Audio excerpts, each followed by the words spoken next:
সাবেক প্রধানমন্ত্রী শেখ হাসিনার বিরুদ্ধে মানবতা বিরোধী অপরাধের মামলার রায় ঘোষণার সম্ভাব্য দিন।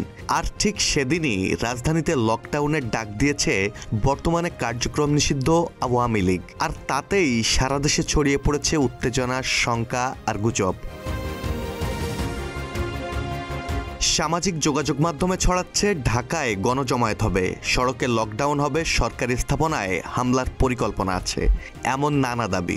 যদিও কোনো সুনির্দিষ্ট হুমকি নিশ্চিত হয়নি, তারপরও এরই মধ্যে নিরাপত্তা সংস্থাগুলো নিয়েছে সর্বোচ্চ সতর্কতা। সোমবার থেকে শুরু হচ্ছে বিশেষ অভিযান। নির্দেশ এসেছে পুলিশ সদর দপ্তর থেকে।